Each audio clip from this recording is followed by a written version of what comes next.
بسم اللہ الرحمن الرحیم۔ السلام علیکم۔ حضرت ابوبکر صدیق رضی اللہ تعالیٰ عنہ ایک روز چلتے پھرتے مدینے میں یہودی کے محلے میں پہنچ گئے۔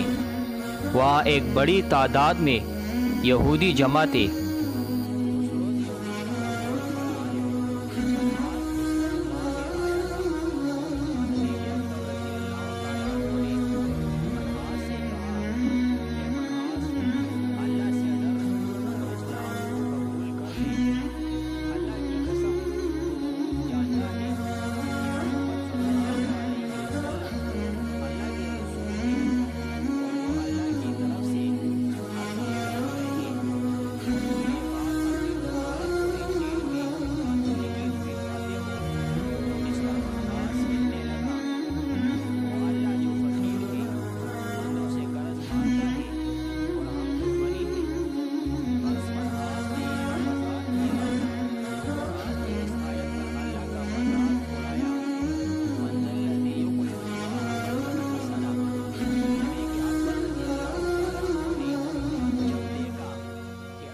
دشمن میرے مولا کا مذاق اڑا رہا ہے۔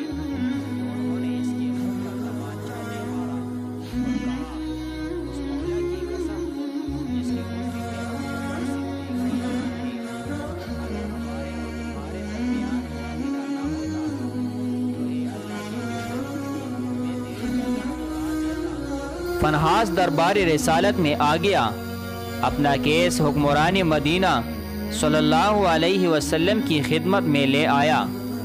کہنے لگا، اے محمد صلی اللہ علیہ وسلم، دیکھیے آپ کے ساتھی نے میرے ساتھ اس اور اس طرح ظلم کیا ہے۔ اللہ کے رسول صلی اللہ علیہ وسلم نے صدیق اکبر رضی اللہ تعالیٰ عنہ سے پوچھا، آپ نے کس وجہ سے اس کو تپڑ مارا؟ تو صدیق اکبر رضی اللہ تعالیٰ عنہ نے عرض کی، اے اللہ کے رسول صلی اللہ علیہ وسلم، اللہ کے اس دشمن نے بڑا باری کلمہ بولا۔ اس نے کہا، اللہ فقیر ہے اور ہم لوگ غنی ہیں۔ اس نے یہ کہا اور مجھے اپنے اللہ کے لیے غصہ آ گیا، چنانچہ میں نے اس کا منہ پیٹ ڈالا۔ یہ سنتے ہی فنحاس نے انکار کر دیا اور کہا، میں نے ایسی کوئی بات نہیں کی۔ اب صدیق اکبر رضی اللہ تعالیٰ عنہ کی گواہی دینے والا کوئی موجود نہ تھا۔ یہودی مکر گیا تھا اور باقی سب یہودی بھی اس کی پشت پر تھے۔ یہ بڑا پریشانی کا سما تھا، مگر اللہ نے اپنے نبی کے ساتھی کی عزت و صداقت کا عرش سے اعلان کرتے ہوئے یوں شہادت دی، لقد سمع اللہ قول الذین قالوا ان اللہ فقیر ونحن اغنیاء۔